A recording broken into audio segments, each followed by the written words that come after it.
اللہ الرحمن الرحیم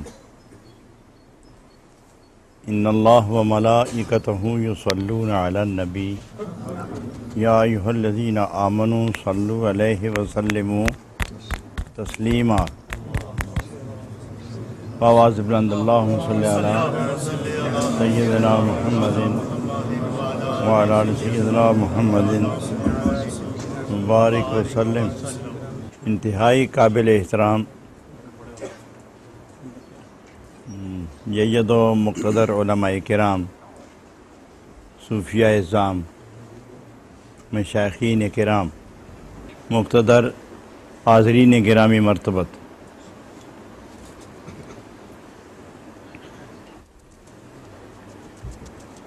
اس وقت میرے اور آپ کے درمیان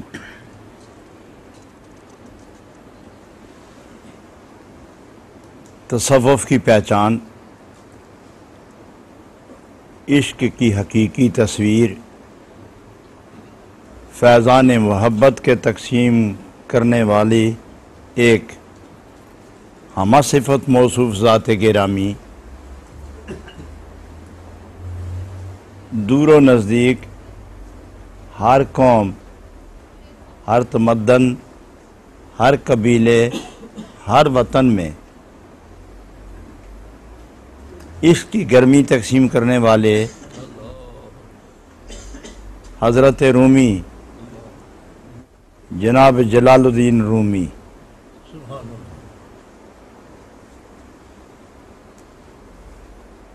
میرے اور آپ کے درمیان باہمی رابطے کی بنیاد ہیں، اور انہی کی ذات گرامی کے ارشادات میں سے ایک دو جملے تبرکاً پیش خدمت ہیں، اور یہ ان کا فیض ہے، یہ ان کا کرم ہے کہ عشق کی ایسی بین بجائی کہ شرق و غرب میں نبی پاک کے غلام اور عاشق دل تھام کر تڑپتے ہوئے بار میدان میں آ گئے۔ مثنوی شریف یہ عاشقوں کی فریادیں لپیٹنے سمیٹنے کا ایک دستور ہے۔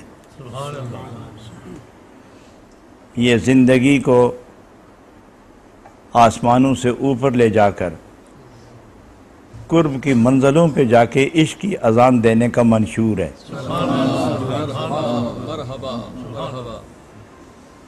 حضرات، یہ دکھے دلوں کا علاج بھی ہے، تڑپتی روحوں کے قرار کا سامان بھی ہے، اور دشت طلب میں رہنمائے وصال بھی ہے۔ ہجر کی وادیوں میں رہنمائی کا فریضہ ادا کرنا، بہتے آنسوؤں کو قرار دینا، جلتے دلوں کو محبوب کے وصل کی بشارت دینا،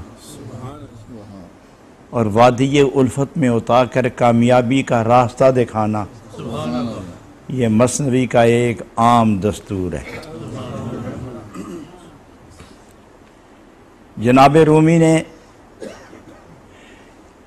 عشق و مستی کے اندر جو چیز اپنی روح کے اندر سمیٹ کے رکھی تھی، اسے جب کھولا تو مشرقین و مغربین کو تسخیر کر دیا۔ انہوں نے دیکھا کہ ہر آدمی اس محبت کے سامان کی خریداری کے لیے شاید جنگل، میدان، دشت، صحرا، کوہ، چمن، بیابان طے کر کے میرے پاس نہ آئے، میں جلدی جلدی کچھ پیغام محبت ایسے مرتب کروں کہ ہر زمانے میں عشق کے نقیب جب آئیں گے تو وہ جب پیار کی بین بجائیں گے تو دلوں میں درد رکھنے والے لوگ از خود اپنے محبوب کا راستہ تلاش کر لیں گے۔ معزز حاضرین، میں آپ کا ایک ادنا ساتھی ہونے کے اعتبار سے اصولی طور پر اس عمل عظیم پر اور اس فرمان جمیل پر عمل کر رہا ہوں کہ وہ چیز جو اپنے لیے پسند کرتے ہو اپنے مومن بھائی کے لیے بھی پسند کرو۔ مجھے رونا، تڑپنا، بلکنا، سسکنا، چیخیں پچھلی رات اٹھ کے یاد محبوب میں رونا، یہ مجھے سودا پسند آیا تو میں نے مثنوی کا جام لے کر سب کو پلانے کی کوشش کی۔ اب میں جدھر جاتا ہوں ایک جام ہے میرے پاس، ایک جام ہے، اور جو چیز جہاں کی بنی ہوئی ہو وہ لوگ وہیں کی مور دیکھتے ہیں، اور میرے ہاتھ میں ایک جام ہے۔ لوگ جب جام دیکھتے ہیں تو انہیں کونیا کی گلی کوچہ گلی بازار نظر آتے ہیں۔ جب میرے ہاتھ میں یہ چمکتا، حرکت کرتا، رقص کرتا جام دیکھتے ہیں جس کو مثنوی کہتے ہیں تو لوگ مولانا روم کو عرش کی بلندیوں پر سیر کرتا ہوا دیکھتے ہیں۔ معزز حاضرین، میں اب آپ کو ایک خوبصورت وادی میں لے جانا چاہتا ہوں۔ یہ کچھ عجیب قسم کی مثالیں قرآن عظیم میں بھی، کہیں گائے کی بات آئی ہے، کہیں مچھر کی بات آئی ہے، کہیں باد و باران کی بات آئی ہے، کہیں طوفانوں کا سلسلہ آیا، کہیں امڑتے دریاؤں کا بات آئی، کہیں اونٹ کا ذکر آیا، کہیں ذکر آیا پہاڑوں کا بھی، دریاؤں کا، سمندروں کا، اور اونٹ کا بھی ذکر آیا، اور چھوٹی سی مخلوق اللہ کو سامنے اپنی مخلوق نظر آئی تو اس کو فرمایا اس کا بھی ذکر کر دو، مچھر کا بھی ذکر کر دیا۔ اور قرآن عظیم ان سارے واقعات سے بھرا پڑا ہے۔ لیکن یہ صرف واقعہ نہیں ہے بلکہ قوموں کو منزل تک رہنمائی کے لیے وہ عوارضات اور رکاوٹیں جو ان کے پاؤں میں زنجیر بن سکتی تھیں اس کو قطع کرنے کے لیے اللہ نے ایک منصوبے کے طور پر مثالیں پیش کی ہیں۔ جناب رومی ایک مثال دیتے ہیں۔ ہر مزاج کا آدمی ہوتا ہے، اس دنیا میں بڑے لوگ ہیں، بہت لوگ ہیں، اور سب کے مزاج یکساں نہیں ہیں۔ آپ دیکھیں نا کتنے خوبصورت لوگ بیٹھے ہوئے ہیں،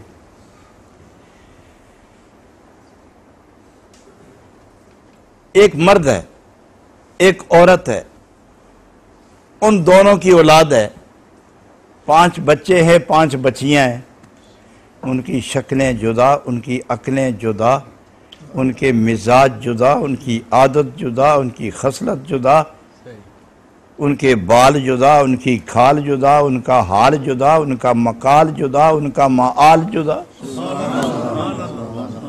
ان کی رفتار جدا، ان کی گفتار جدا، ان کا کردار جدا، ان کی سوچ جدا، ان کے احساسات جدا، ان کی آمد جدا، ان کی رخصتی جدا، ان کی زندگی جدا، ان کی موت جدا، ان کی قبریں جدا جدا، لیکن ہیں ایک ہی سانچے میں نکلا ہوا مال ہے، اور ایک ہی باپ کی اولاد اور ایک ہی ماں کی اولاد ہے، مگر مزاج مختلف ہیں۔ اسی طرح جناب رومی فرماتے ہیں کہ صرف ایک ہی مرد عورت کی اولاد کا یہ حال ہے تو خدا کی ساری زمین میں جتنی مخلوق رہتی ہے سب کو مزاج جدا جدا جدا جدا عطا کر دیے،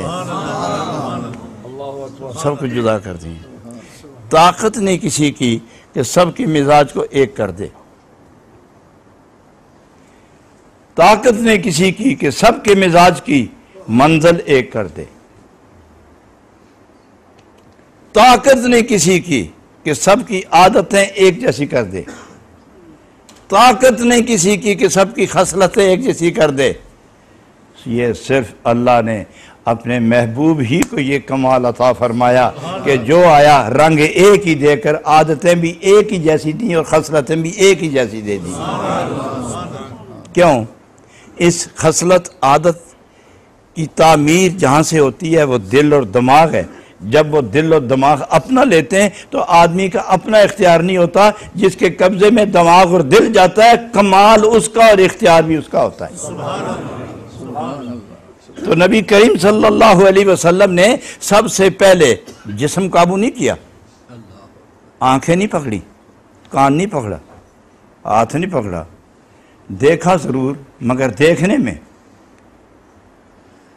شکار کیا آپ نے، نظر اٹھائی، دیکھا چہرہ، قید دل کر لیا۔ چہرے کو کچھ نہیں کہا، دل کو قید کر لیا، اور جب دل قید ہوا پھر ایسا قید ہوا اللہ غنی، پھر اس میں سے ایک مثال ایسی سامنے رکھو، دل جب قید کرتے ہیں تو اختیار ٹوٹتے ہیں، چھوٹتے ہیں، روٹتے ہیں، پھر وہ کسی کے پاس چلے جاتے ہیں اختیار۔ تو اس طرح جناب رومی رحمۃ اللہ علیہ ایک مثال دے کر ایک حقیقت واضح کرنا چاہتے ہیں کہ شیر نے بلایا، جنگل میں ایک شیر تھا، اس نے بلایا کہ میرے بعد مضبوط جانور کون سا ہے؟ تو مشورہ دیا انہوں نے کہ بیڑیا بہت مضبوط بلا ہے، کسی نے کہا ریچھ، انہیں تھوڑا سا فرق ہے، ریچھ کو بلاؤ۔ شکار کرنا جانتے ہو؟ یہ تو میرا فن ہے، میرے ساتھ چلو گے؟ جو حکم ہوگا، تیار ہو جاؤ۔ فرمایا ہوشیار تیز خبر دینے والا کون سا ہے؟ لومڑی، اب بلاؤ اس کو، لومڑی بلاؤ۔ آپ نے ریچھ بٹھایا، لومڑی بٹھائی، شیر نے کہا سنو، میری مملکت میں رہتے ہو تم، میری مرضی کے بغیر تمہارا یہاں رہنا مشکل ہے، جو میں چاہوں گا وہی کرو گے، حکم، چلو شکار کرتے ہیں۔ تینوں روانہ ہوئے، حضرات کافی دور گئے، شیر بیٹھ گیا تو لومڑی سے کہا کہ دیکھو کہاں کہاں ہے شکار؟ تو اس نے کہا کہ میں دیکھ لیا ہے کہ ایک مضبوط گائے کھڑی ہے، ایک زوردار گدھا بھی نظر آ رہا ہے، اور ایک خرگوش بڑا تازہ موٹا نظر آ رہا ہے۔ تو شیر نے کہا اچھا شکار کرو۔ وہ تینوں انہوں نے، ریچھ نے، لومڑی نے مل جل کر وہ قابو کر لیے، شیر کے سامنے حاضر کر دیے۔ شیر نے بلایا ریچھ کو، ادھر آؤ، تقسیم کرو۔ ہم کتنے ہیں؟ جناب 3، اور مال کتنا ہے؟ وہ بھی 3، تقسیم کرو۔ کہا یہ جو گائے ہے نا، یہ تو حضور کے لیے ہے، یہ آپ استعمال فرمائیں، اور یہ جو گدھا ہے نا، یہ میرے لیے کافی ہے، اور لومڑی چھوٹی ہے اور خرگوش اس کے لیے کافی ہے۔ شیر نے جب اس کو غور سے دیکھا نا، کہا کیا کہا تم نے؟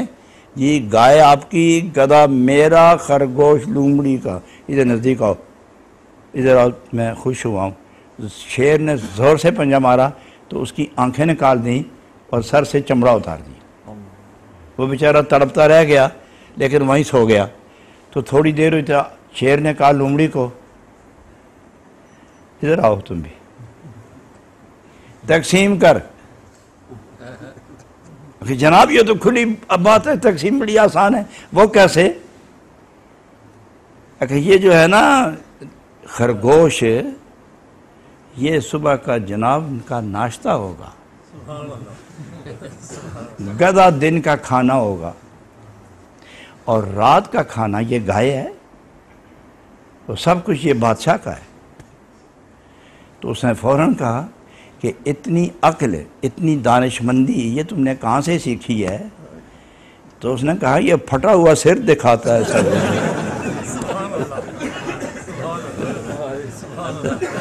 یہ قریب ہے، یہ دیکھو نا، سبق و دستور، پوری کتاب قانون کی وہ کھلی ہوئی ہے۔ یہ آداب زندگی یہ ریچھ نے بتائے ہیں۔ حضرات گرامی، جناب رومی یہ قصہ سنانے کے بعد، اس تقسیم کے بعد، آپ نے لومڑی اور شیر کے درمیان جو گفتگو ہوئی اس کو آپ ارشاد فرماتے ہیں، بہت خوبصورت ارشاد فرماتے ہیں۔ جناب رومی فرمائے گفت اے روباہ تو عدل افروختی،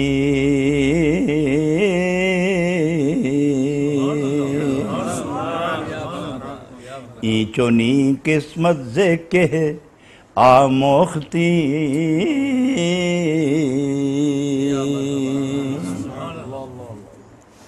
یہ اتنا انصاف، یہ اتنی قربانی، یہ کیسے تمہیں آئی؟ از کجا آموختی اے بزرگ گفت اے شاہ جہاں. خوبصورت جملہ، غور کرو. گفت اے شاہ جہاں از حال گرگ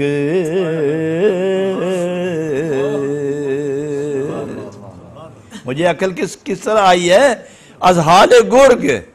اے شاہ جہاں، میں جدھر دیکھتی ہوں دنیا نظر آتی ہے، جنگل نظر آتے ہیں، پہاڑ نظر آتے ہیں، صحرا نظر آتے ہیں، دریا نظر آتے ہیں، بیابان نظر آتے ہیں، دشت نظر آتے ہیں، جنگل نظر آتے ہیں، باغات نظر آتے ہیں، جانور نظر آتے ہیں، پرندے نظر آتے ہیں، آسمان نظر آتا ہے، زمین نظر آتی ہے. مگر جب آپ کو دیکھتی ہوں تو مجھے لگتا ہے کہ زمین و آسمان میں اے میرے بادشاہ تو ہی تو ہے. توجہ فرمائیں، توجہ. اے شاہ جہاں، یہ مشرق بھی جہاں ہے، مغرب بھی جہاں ہے، شمال و جنوب، دریا و صحرا، ذرے قطرے دریا تنکے، یہ زمین فضا آسمان، یہ جو کچھ بھی ہے یہ ایک جہان ہے، اور اس جہان میں بادشاہ تو ہے. یہ جو کچھ ہے یہ تیرے لیے ہے، تیرا ہے، اس لیے میں سب کچھ تیری رضا پر قربان کر رہی ہوں. مجھے کچھ اور نظر آئے نا، مجھے کچھ اور نظر آئے تو میں اس کا حصہ رکھوں. تو شیر نے کہا تجھے اپنا آپ نظر نہیں آتا؟ حضرات میں آپ کو کہاں لے جا رہا ہوں، سوچو. اے لومڑی تجھے اپنا آپ نظر نہیں آتا؟ تیرا وجود نہیں؟ تم ہو نا تو بولتی ہو نا، کیا تم نہیں ہو؟ ہوں. تو اپنا آپ کیوں نہیں رکھا خیال میں؟ اپنا حصہ کیوں نہیں رکھا تقسیم میں؟ تو لومڑی جواب دیتی اے میرے شاہ، اے میرے شاہ، اے شاہ جہاں، جس جہان میں رہتی ہوں اس جہان کے مالک تم ہو. جس جہان میں رہتی ہوں اس جہان کے مالک تم ہو، اور جب تم نظر آؤ تو میں اپنا آپ دیکھوں تو کیا یہ گستاخی نہیں؟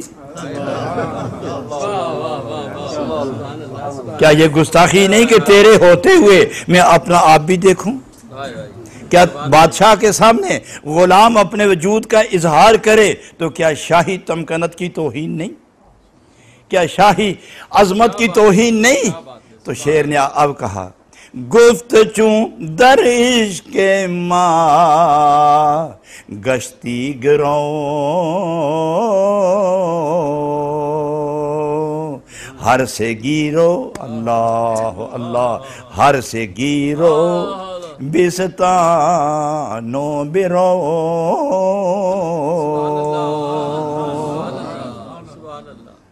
جب تیری نظر میں ہی ہوں اور تیرا محبوب میں ہوں، تیرا معشوق میں ہوں، تیرا مطلوب میں ہوں، تیرا مقصود میں ہوں، تیری زندگی کا حاصل میں ہوں، تیری آرزوؤں کا نتیجہ میں ہوں، تو یہ تین چیزیں جو سامنے پڑی ہیں، میں بادشاہ ہوں، تو نے سب کچھ مجھ پر قربان کیا، میں یہ سب کچھ تجھے مالک بنا کے دے رہا ہوں.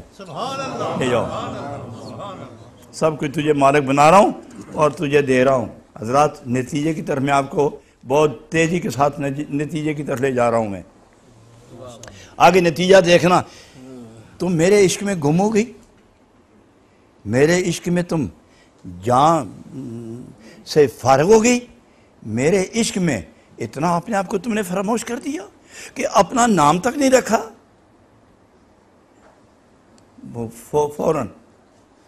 فوراً شیر پھر اس کا جواب دیتا ہے روبہاں چون جم لگی مارا شدی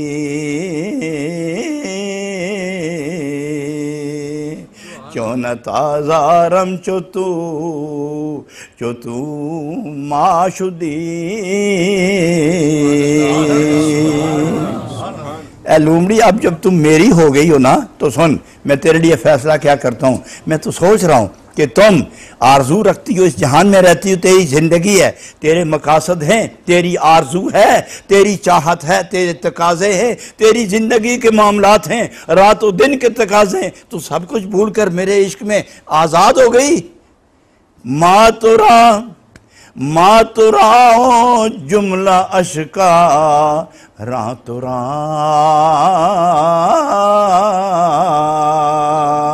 پائے برگردون ہفتم نے برا۔ اب جو تم میری ہو گئی تو سن، پھر میں تیرا ہو گیا ہوں۔ تو میری ہو گئی نا، میں پھر اب تیرا ہو گیا، میں تیرا ہو گیا۔ لو مال بھی لو، شکار بھی لو، قرار بھی لو، عزت بھی لو، وقار بھی لو، یہ 7 زمینیں بھی تیری، 7 آسمان بھی تیرے۔ اب 7 آسمان بھی تیرے، پائے برگردون ہفتم نے برا، تم 7 آسمانوں سے اوپر سیر کرو اور 7 زمینوں میں جہاں جاؤ، شاہی فیصلہ تیرے ہاتھ میں ہے۔ میں بادشاہ ہوں، میں نے تم کو اپنی بادشاہی میں مالک بنا دیا ہے۔ اللہ غنی۔ اب نتیجے کے طور پر جناب رومی فرماتے ہیں، عقل والو اور ایمان والو، ہوش والو اور خرد والو، ضمیر والو اور پاکیزہ خمیر والو،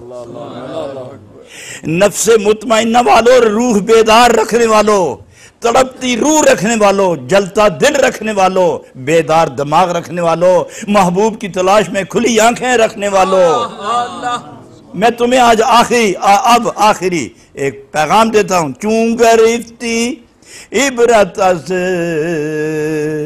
گرگیدنی،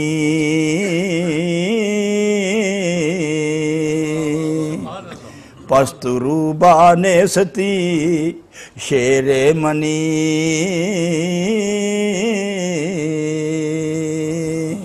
اے لومڑی، اب تم لومڑی نہیں ہو، جو تمہیں لومڑی کہے گا میں چیر کے رکھ دوں گا۔ من عاد علی ولین فقد آذنتہ بالحرب۔ اب تم لومڑی نہیں ہو، اب تم شیر ہو۔ پس تو روبا نیستی شیر منی، میں بادشاہ ہوں، اب تم میرا شیر ہو۔ جو تمہیں دیکھے گا شیر کہے گا، اے بندے مٹ ذرا، اپنے محبوب کے سامنے مٹ جا، اے بندے اپنے محبوب کے سامنے خود کو فنا کر، اے بندے اپنے محبوب کے ہوتے ہوئے خود کا سوچنا چھوڑ دے۔ تو اس طرح گم ہو جا، تم اس طرح گم ہو جا جس طرح تم زمین پر بیٹھے ہو۔ اب آپ زمین مسجد میں بیٹھے ہو، سچ بتاؤ، جب تک میں نے مسجد کا نام نہیں لیا آپ کے خیال میں تھی مسجد؟ بولو نا، بولو نا، آپ کے خیال میں مسجد تھی؟ آپ مسجد میں زمین پر فرش پر بیٹھے ہوئے، مگر پتہ ہی نہیں زمین کہاں ہے، مسجد کہاں ہے، کس قدر بے غم ہے۔ اسی طرح اپنے محبوب کے سامنے اپنی جان سے بھی بے غم ہو جاؤ، بے علم ہو جاؤ، بے فکر ہو جاؤ، بے ذکر ہو جاؤ، بے نام ہو جاؤ، بے نشان ہو جاؤ، بے مقام ہو جاؤ، بے احترام ہو جاؤ۔ جب وہ احترام دے گا تو عالمی احترام دے گا، جب وہ مقام دے گا تو 7 آسمانوں سے اوپر والا مقام بھی عطا فرمائے گا۔ اس لیے فرمایا، اے لومڑی تو شیر بن گئی، اور اے آدمی تو خدا کا بن کر خدائی کا تاج سر پر رکھ کے دنیا کا بادشاہ بن گیا ہے۔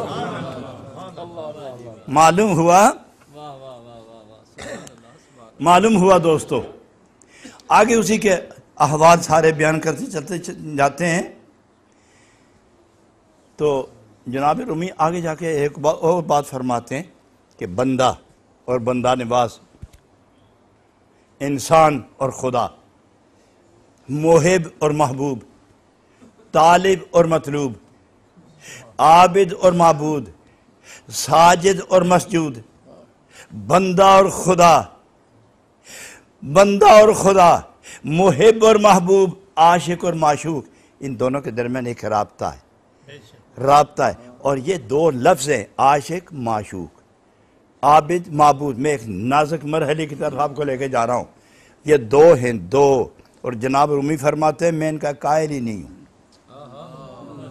وہ فرماتے ہیں میں ان کا قائل ہی نہیں ہوں کہ یہ 2 ہو جائیں۔ اس وقت تک 2 ہیں جب تک یہ فنا نہیں ہوا، یہ اس وقت تک 2 ہیں جب فنا نہیں ہوا۔ جب تم سجدے میں جاؤ اور اس کے جلووں میں گم ہو جاؤ تو تم کہاں رہے؟ اب اسی کا نور باقی رہ گیا۔ اے طالب ایک طالب تو اسی وقت تک طالب ہے، ایک قاصد تو اسی وقت تک قاصد ہے، ایک عالم تو اسی وقت تک عالم ہے جب تک معلوم تک نہیں پہنچا، ایک طالب تو اسی وقت طالب ہے جب تک مطلوب تک نہیں پہنچا۔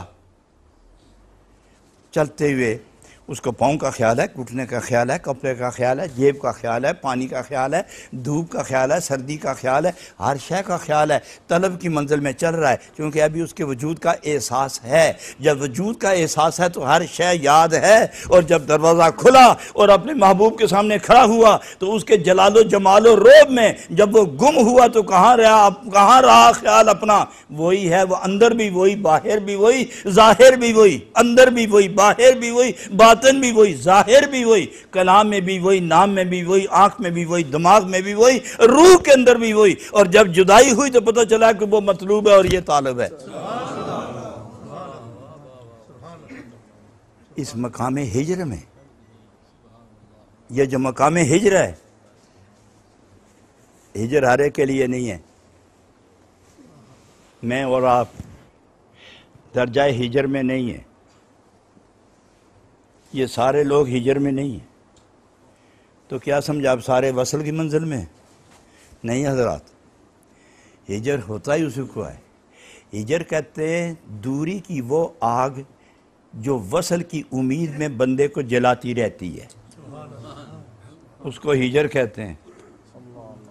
دوری میں ملاقات کی آرزو کی جو تپش ہوتی ہے، اس میں جتنی دیر آدمی جلتا رہے اور محبوب نہیں ملتا، اس کو منزل درجہ وصل، اس کو درجہ ہجر کہتے ہیں۔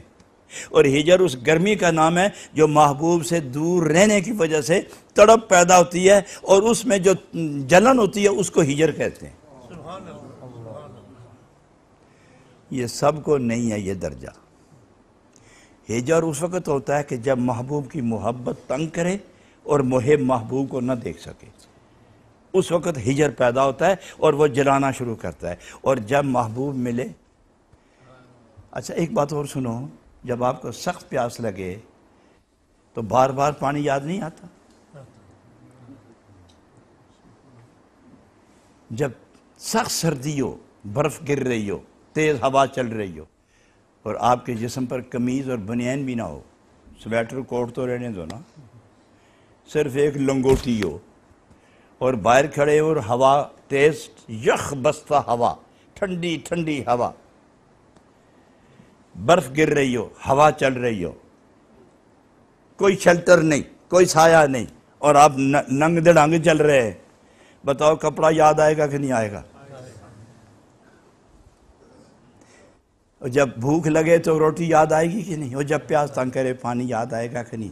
تو پانی یاد آئے گا، تنگ کرے گا، جب تک پانی نہیں پیتے پانی پانی پانی، اور خیال خیال خیال، تصور، اور جب تک کپڑا نہیں ملا اور سردی تنگ کر رہی ہے آپ کو، کپڑا، کوٹ، کمبل، بنیان، قمیض، پتلون، جرابیں، سب کچھ یاد آئے گا۔ اور جب یہ سب چیزیں مل جائیں، بٹن کس دیے جائیں، کمر کس لی جائے، بٹن باندھ دیے جائیں، ہوا چلے پرواہ کوئی نہ، بندہ چلتا ہو، پسینہ آتا ہو، کپڑے کا خیال ہی نہیں رہتا، کپڑے کا خیال نہیں رہتا۔ یہ رہتا اس وقت جب نہ ہو اور اس کی ضد آ کے تنگ کرے تو پھر کپڑا یاد آتا ہے، اور جب آدمی پانی پی لے تو اس کو یاد نہیں آتا پانی کے کہاں تھا، کہاں سے آیا تھا۔ اور جب تک پانی نہیں پیا اور شدت کی پیاس اسے پریشان کرتی ہے، جب تک محبوب محب صادق کو محبوب نہیں ملا اور اس کی محبت جلاتی ہے دل کو، دماغ کو، روح کو، تن اور من کو، چلتا تو اسی کی طرح، بولتا تو اسی کے لیے، دیکھتا تو اسی کے لیے، اور سنتا تو اسی کی آواز، ملتا نہیں تو وہ اس تلاش میں جب وہ جلتا ہے تو اس جلنے کی مدت کا نام ہجر ہے۔ اور جو لوگ اس ہجر میں ہوتے ہیں ان کی غذا کیا ہے؟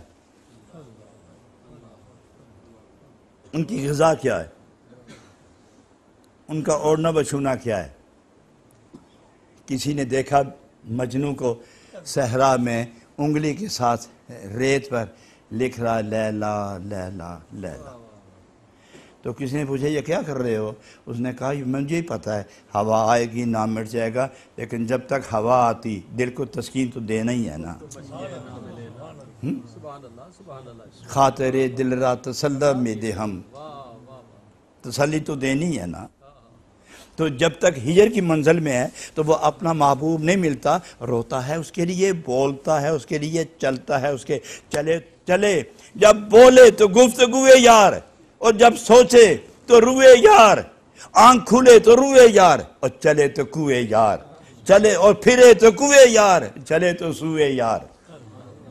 چلو بھی تو محبوب کی اس منزل کی ساری کیفیت کو ہجر کہتے ہیں، اور ہجر میں جو رونا ہے، جو تڑپنا ہے، اس تڑپنے کی کیفیت کیوں پیدا ہوتی ہے اور محبوب کیوں نہیں ملتا؟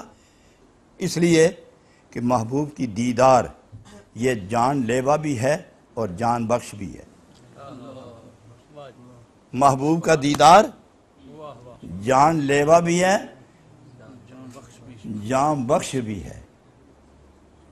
اچانک محبوب اپنا آپ دکھائے، آپ نے نہیں دیکھا، آپ لوگ شاید پنجاب کے لوگ جانتے ہوں گے یا علاقہ چھچ کے لوگ جانتے ہوں گے کہ جو زمینوں کو پانی دیتے ہیں نا، وہ کنویں پہ بیل جوتتے ہیں، اور وہ کنویں سے لوٹے نکلتے ہیں پانی، اور وہ بیل پھرتا رہتا ہے اور اس کی آنکھیں بند ہوتی ہیں، آنکھیں کھلی نہیں رکھتے، اس کی آنکھیں بند ہوتی ہیں۔ تو یہاں ایک مثال بھی ہے کہ ایک بڑھیا نے، ایک منطقی آدمی نے ایک بڑھیا کو دیکھا کہ وہ بیٹھی کچھ سلائی کر رہی ہے اور اس کا بیل کنویں پہ باندھا ہوا ہے اور چل رہا ہے اور پانی بہہ رہا ہے اور زمین کو سیرابی کا موقع مل رہا ہے۔ تو اس نے کہا کہ بیوی آپ نے یہ جو اس بیل کے گلے میں گھنٹی ڈال رکھی ہے یہ کس لیے؟ کہ یہ اس لیے کہ جب یہ چلتا ہے تو گھنٹی بجتی ہے تو میں سمجھتی ہوں کہ میرا بیل کام میں لگا ہوا ہے۔ تو اس نے فوراً کہا اگر بیل کھڑا ہی سیر مارنا شروع کر دے تو پھر وہ گھنٹی بجے تو کیا کرو گی؟ اس نے کہا میرے بیل نے ابھی منطق نہیں پڑھی،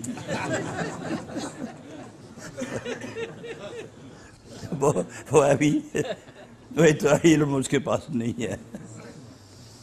حضرات گرامی، وہ علم، میں اب اس سے بات کرنے لگا، وہ علم جو در محبوب تک نہ پہنچائے، وہ عقل جو ہجر کے پردے نہ اٹھائے، وہ روح جو محبوب کی گلیوں میں جھاڑو نہ پھیرے، وہ قدم جو سوئے محبوب نہ اٹھے، اور وہ آرزو جس آرزو کا نشانہ محبوب نہ ہو، تو ایسی زندگی والا کیا زندگی ہے؟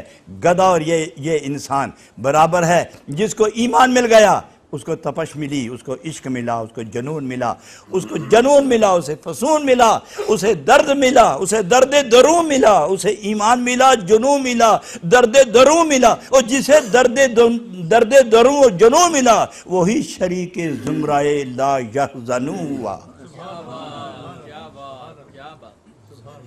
وہی شریک زمرائے لا یحزنوں ہوا۔ حضرات خدا کے بندے ہیں نا، ان کے متعلق اللہ نے خود فرمایا کہ میری بھی ایک جماعت ہے۔ آپ کے اس ہائی بیکم شہر میں بھی کوئی جماعتیں ہوں گی، اور یورپ میں کتنی جماعتیں ہیں، پوری دنیا میں جماعتیں، ہر آدمی جماعتیں بناتا ہے، ہر آدمی جماعت بناتا ہے، لیکن اللہ رب العالمین نے اس مخلوق کو دیکھ کر فرمایا کہ تم بناؤ جماعتیں، میں بھی جماعت بناؤں گا، میں بھی تمہارے بھی ممبر ہیں، میرے بھی ممبر ہیں، تمہارے اندر بھی صدر ہے، میرے جماعت کے اندر بھی صدر ہے، وہاں بھی سیکٹری ہیں، یہاں بھی سیکٹری ہیں، وہاں بھی فائلیں کھلتی ہیں، یہاں بھی فائلیں کھلتی ہیں، وہاں بھی دفتر ہیں، یہاں بھی دفتر ہے، تمہاری بھی جماعت ہے، میری بھی جماعت ہے، لیکن یاد رکھو میری جماعت کے انداز اور ہیں، تمہاری جماعت کے انداز اور ہیں۔ تمہاری اے اللہ کریم تیری جماعت کی پہچان کیا ہے؟ فرمایا میری جماعت کی تھوڑی سی پہچان یہ ہے وَيَبِيتُونَ لِرَبِّهِمْ سُجَّدًا وَقِيَامًا، میری جماعت کا ہر ممبر رات کے پچھلے پیر یا رکوع میں ہوگا یا سجدے میں ہوگا، اور جب آنکھیں دیکھو تو آنسو چلتے ہوں گے، جب زبان ہلتی ہوگی تو اللہ اللہ کی پکار ہوگی۔ یہ میری جماعت کے ممبروں کی نشانی ہے۔ اور دوسری طرف فرمایا باغیوں تمہاری بھی جماعت ہے، لیکن تمہاری جماعت کا جو سردار ہے باغی نافرمان، قرآن کا منکر، نبی کا منکر، عظمت کا منکر، ولایت کا منکر، معجزے کا منکر، کرامت کا منکر، شان الہی، شان الوہیت کا منکر، اس کی بھی ایک جماعت ہے، وہ شیطان کی جماعت ہے۔ تو رب نے فرمایا شیطان کی جماعت والو تم جانو، تمہارا صدر جانے، میری جماعت جانے اور میں جانوں۔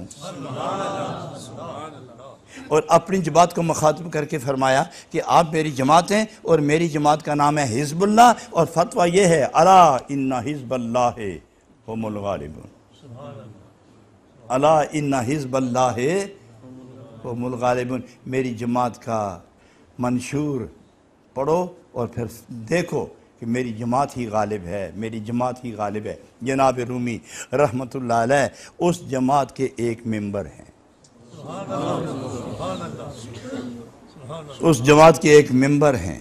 اس ممبر نے اپنی جماعت کا منشور نشر کیا، دستور پیش کیا، اور منشور کیا ہے؟ جس کے ہو ایسی زندگی گزارو جس کے ہو تمہیں دیکھ کر وہ یاد آ جائے۔ وہ یہ فرماتے ہیں کہ تم کس کے ہو، کون ہو تم، کیا ہو تم، پوچھے کوئی کیوں،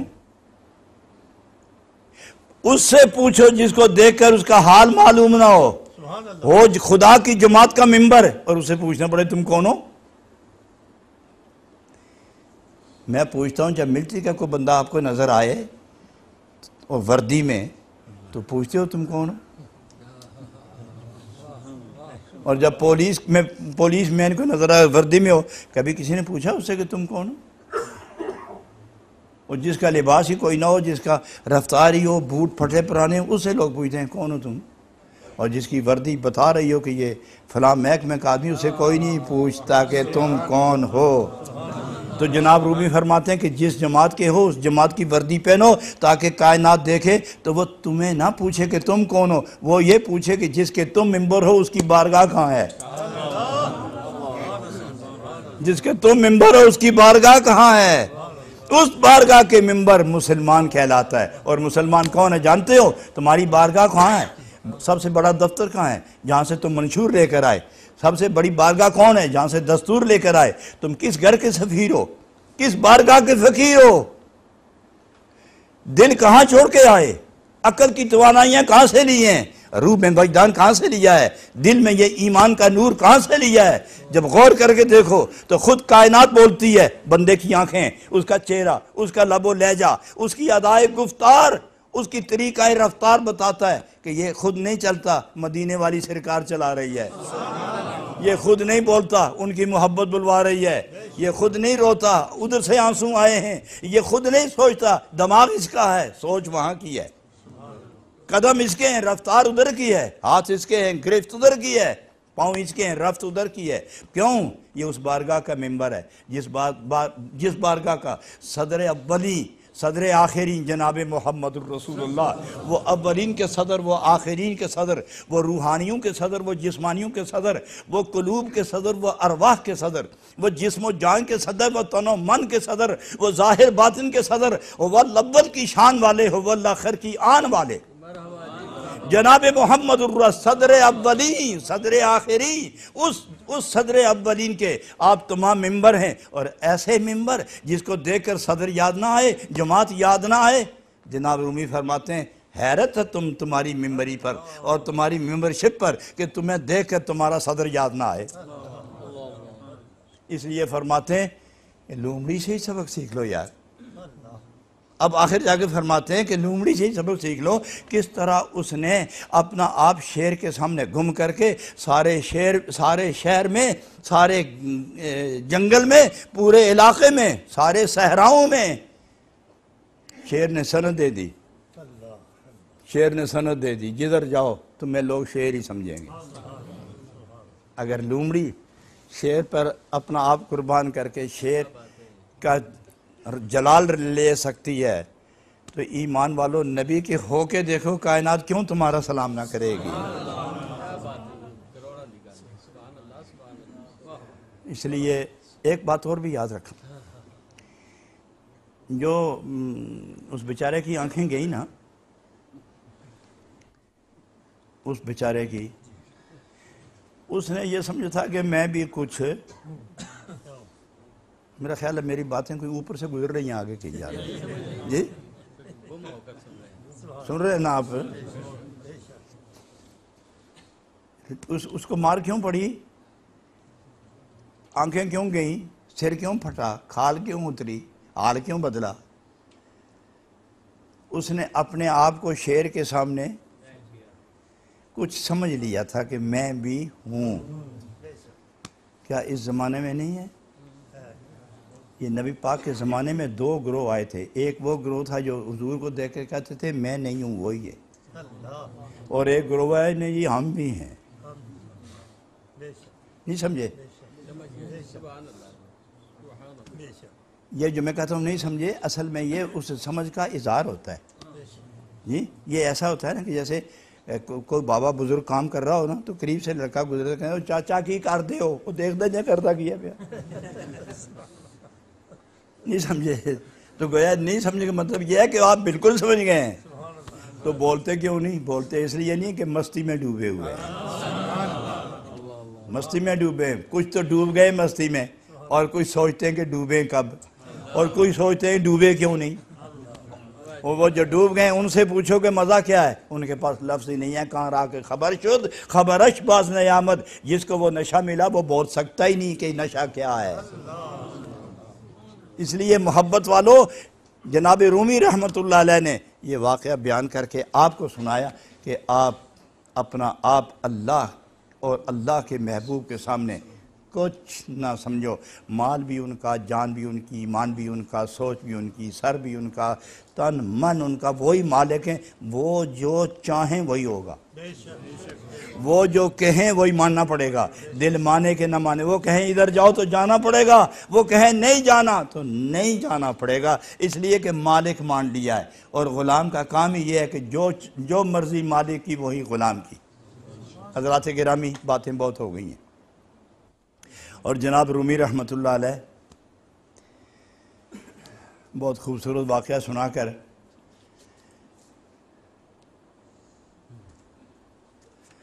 بہت خوبصورت بات فرمانے کے بعد آخری جو ارشاد ہے وہ میں آپ کو سنانا چاہوں گا بڑا خوبصورت اتنے مضمون سامنے آ رہے ہیں کہ میں سمجھ نہیں آتی کہ میں کس کو چھیڑوں کون بیان کروں میں ایک کول نظر آتا ہے اس سے دوسرا خوبصورت اور اس سے تیسرا زیادہ خوبصورت اور میرے اپنے ذوق کی بات ہے آپ یقین کریں کہ میں نماز فجر تک مثنوی شریف ہی دیکھتا رہا نماز فجر تک تھوڑا سا سویا تو حاجی عبدالستار صاحب چائے لے کر آگئے انہوں نے سونے بھی نہیں دیا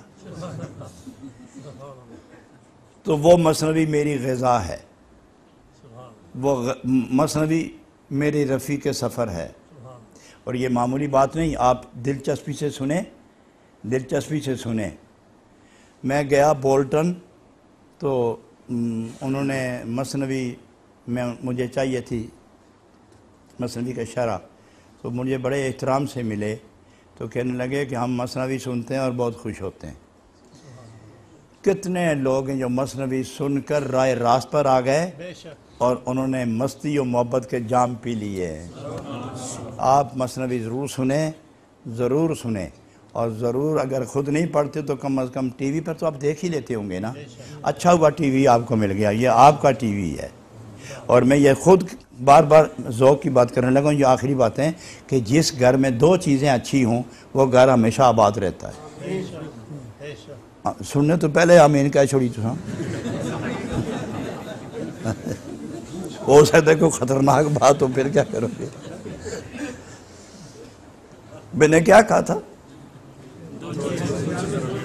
دو چیزیں ہیں جس گھر میں ہوں تو نبی کا گیت گانے والا ٹی وی اور خدا کے حضور سجدے کرنے والی بیوی سمجھے جس گھر میں یہ دو ہوں پہلا کون سا ٹی وی نہیں یار بیوی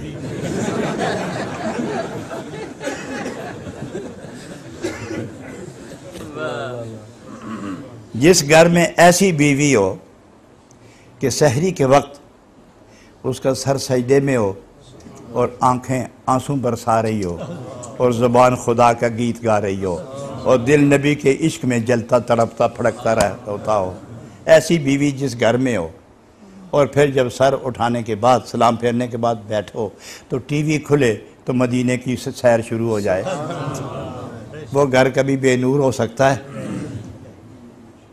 مگر آپ نے یہ نہیں پوچھا کہ بیوی کا ذکر کیا تو مرد کا کوئی نام ہی نہیں لیا آپ تو سانو چھٹی یا خیر ہے تھوڑی۔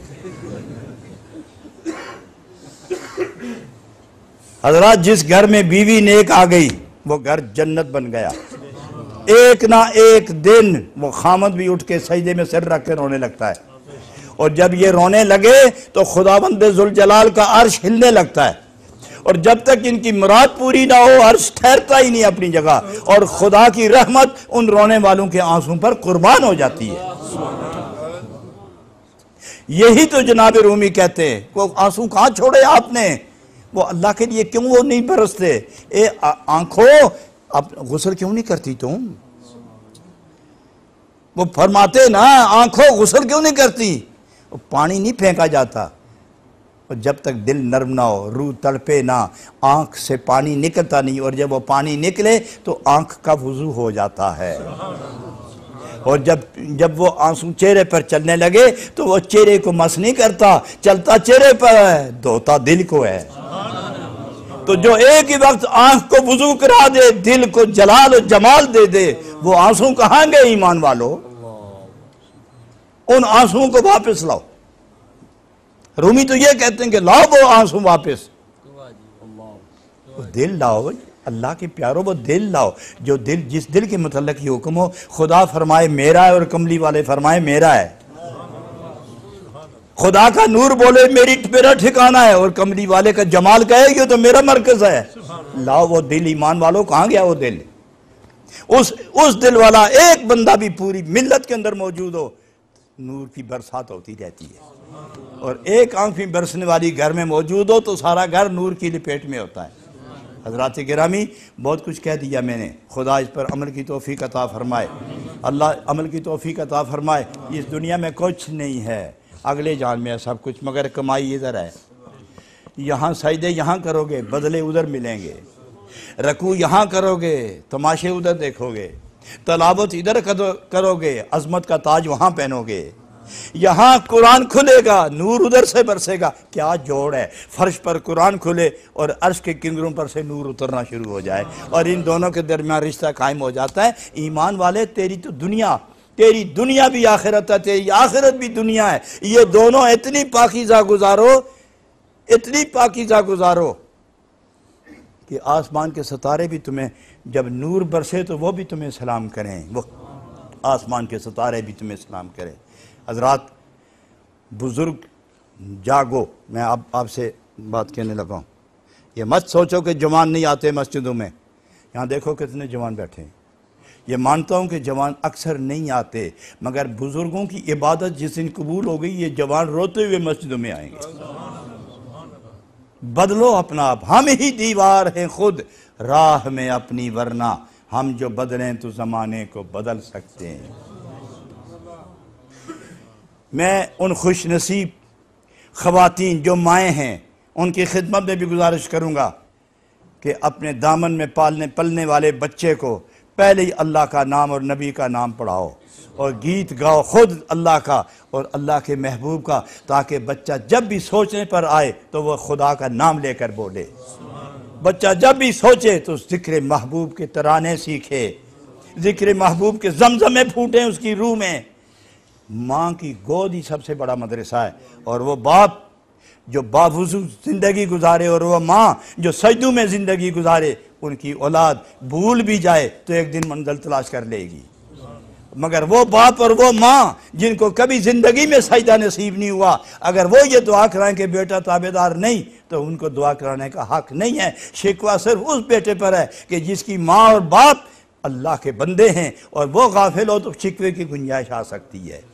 جناب رومی تو یہی تو پیغام دے رہے ہیں، وہ فرماتے ہیں کہ میں تو مانتا ہی نہیں کہ سیب کا درخت ہو، درخت سیب کا ہو اور اس کے ساتھ آلو بخارا لگے،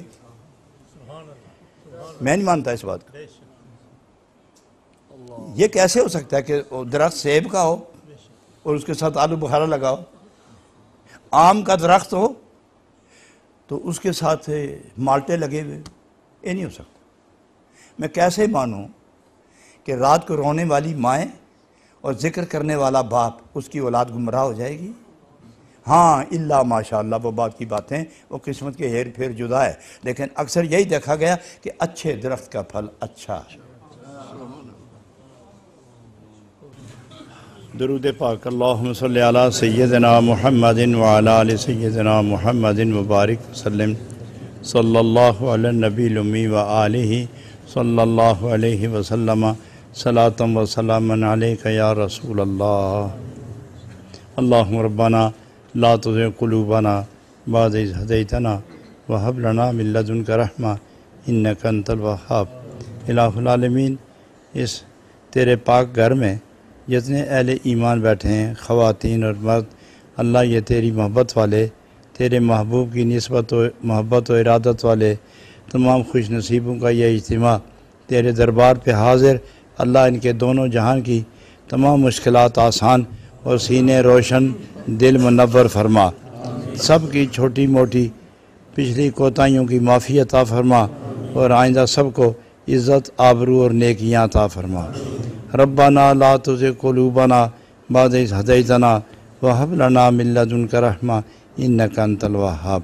ساتھیوں کے دلوں میں، میری بہنوں کے دلوں میں جو نیک مرادیں ہیں اللہ پوری فرمائے۔ یہ جو آپ نے گرلز کالج کے لیے محبت بری خدمات کا ثبوت دیا ہے، اللہ اس کا اجر دارین میں نصیب فرمائے، اور اللہ تعالیٰ آپ کی ساری نیکیاں قبول فرمائے۔ فوض امری الی اللہ ان اللہ بصیر بالعباد برحمتک یا ارحم الراحمین۔